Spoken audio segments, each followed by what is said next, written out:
Following the onset of the Age of Strife, a period of history which saw humanity's various colony worlds become cut off from one another, thanks to an increase in warp storm activity which made interstellar travel all but impossible, civilization upon Terra, the very cradle of humanity, would eventually begin to break down, leading to the rise of the techno-barbarian warlords.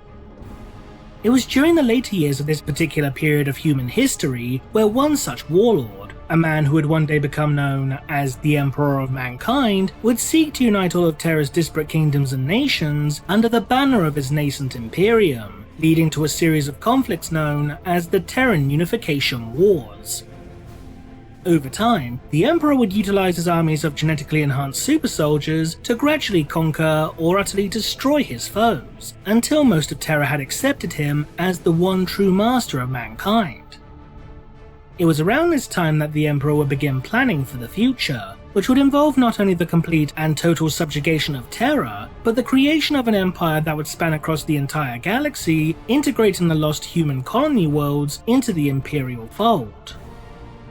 To this end, the Emperor, with the aid of the geneticist Amara Astarte and a perpetual named Durda, would begin taking steps to create a number of beings that would serve as the Emperor's greatest generals and mightiest enforcers, tasked with leading the armies of the Imperium during the course of the forthcoming Great Crusade. This particular undertaking would come to be known within Imperial Records as the Primarch Project. These Primarchs, as they would come to be known, named after the Legion commanders of the increasingly obsolete Thunder Warriors, were beings that were effectively akin to demigods, artificial perpetuals that were designed to be far larger, stronger, faster, more durable and more cognitively sound than other humans. Not only would the abilities of the Primarchs surpass those of a typical baseline human, and even those of the aforementioned Thunder Warriors, but they would even exceed those demonstrated by the Legio Custodes, the personal bodyguards of the Emperor himself. 20 such Primarchs would be initially created to serve the Emperor's needs, although due to some strange quirk of biology, design or some other reason entirely, at least one of the nascent Primarchs would develop into a set of twins as they slowly grew to maturation within the Emperor's gene labs. However, before the Primarch project can be completed as intended, a warp rift would open within the very heart of the Emperor's laboratory, dragging all 20 Primarch gestation pods into the depths of warp space, before scattering them across the vast expanse of the galaxy. While the loss of the Primarchs was a monumental blow to the Emperor, he would nonetheless continue with his plans, utilizing DNA samples harvested from each of the Primarchs to create a new type of genetically enhanced super soldier, giving rise to the first true Space Marines of the Legiones Astartes.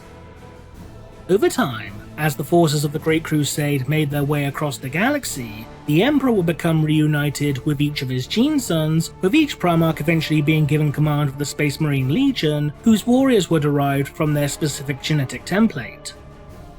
And yet, at some indeterminate point in time prior to the onset of the Ullanor campaign, 2 of the Primarchs, those of the 2nd and 11th Legions, would have all records pertaining to their existence erased from memory, with even their very names and appearances being seemingly expunged from the minds of their brothers.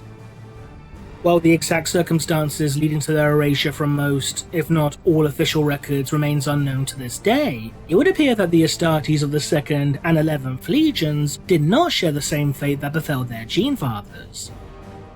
According to Malcador the Sigillite, the Regent of Terra, the warriors of the Lost Legions, at the behest of the Primarchs Rabute Gilliman and Rogel Dawn, would be subjected to intensive mind-wiping procedures before being inducted into the ranks of the Ultramarine and Imperial Fists Legions, due to these now leaderless Space Marines being simply far too valuable to the efforts of the Great Crusade to have them simply destroyed or discarded, as shown with the following quote from the story Chamber at the End of Memory.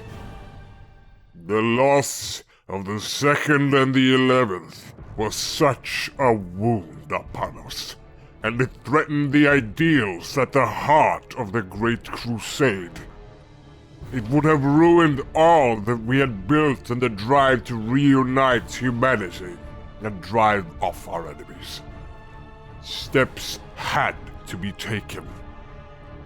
The Legionnaires they left behind, leaderless and forsaken, were too great a resource to be discarded out of hand. They did not share the fate of their fathers. You and Robuti argued in their favor, but you do not recall it. It fell to me to see that they were attuned to new circumstances. I granted them a mercy, a second chance. But one question still needs to be asked. While the warriors of the 2nd and 11th Legions were heavily implied, if not outright confirmed to have been absorbed into the ranks of the 7th and 13th Legions, just what exactly happened to the gene seed stocks of the two lost legions? Upon the Imperial Throne World of Terror, there exist a number of genetic repositories which contain within them vast supplies of gene seed which had been harvested from all 20 of the original Space Marine legions. While the gene seed of the 9 Loyalist legions is frequently utilized by the High Lords of Terror for the purpose of establishing entirely new Space Marine chapters, the gene seed stocks of the 9 Traitor legions, according to the 2nd edition Ultramarines Codex, were placed under a time-lock stasis seal following the events of the Horus Heresy, despite many within the Imperium's upper echelons believing that such materiel had been destroyed. Given that the majority of records pertaining to the very existence of the lost Primarchs have been expunged from the Imperium's archives, it's entirely possible that the gene seed stocks of the 2nd and 11th Legions had also been dealt with in a similar manner. But given that some have speculated that the reason as to why the 2nd and 11th Legions have been expunged from all records was due to some sort of genetic abnormality, mutation or some other such form of instability, it's entirely possible that the gene seed of the two lost legions had been destroyed. This possibility would initially appear to be fairly unlikely, however, for according to the novel Dark Imperium, the Sancprimus Portum, a repository that contains within it samples of exceptionally pure Primarch genetic material, contains DNA samples drawn from all 20 of the Primarchs. Furthermore, the Call Inferior, a construct in service to Archmagus Belisarius' call of the Adeptus Mechanicus, would go on to state that its master had not only been experimenting with such forbidden genetic material, but that he had found absolutely no evidence to suggest that the genetic sequences of the lost Primarchs contained any inherent flaws, as detailed with the following quote. Furthermore, he has continued experimental implantation and monitoring of the thus far unused gene seed in experimental test subjects, that of the 2nd, 3rd, 4th, 8th, 11th, 12th, 14th, 15th, 16th, 17th and 20th Legions all show no sign of degradation or incidents of unwelcome tendencies within the recipients. All is well, my lord. Archmagos Belisarius' call reassures you. He is so satisfied that I am instructed to repeat his request that those gene lines be put into full production and be allowed to serve the Imperium as the Emperor intended. That being said, however, there is evidence to suggest that the Call Inferior is either lying or simply misinformed, for the gene seed stocks of the 15th and 20th Legions, the Thousand Sons and Alpha Legion, are both known to contain a series of genetic flaws, despite the Call Inferior's claims to the contrary. The gene seed of the Thousand Sons, for example, was deeply afflicted by a flaw known as the Flesh Change, a genetic curse which subjected the Legion's warriors to rampant, uncontrollable and often fatal levels of mutation. This particular flaw was so intense, and so deeply ingrained within a genetic sequence of the Thousand Sons, that neither the Emperor nor the Selenar gene cults, the greatest human genesmiths within the entire galaxy, could purge it from the Legion's ranks. The gene seed of the Alpha Legion, as detailed within Index Astartes Volume 4, is also known to produce a variety of spontaneous mutations, which the warriors of the Alpha Legion will effectively weaponize in order to gain a psychological advantage in battle.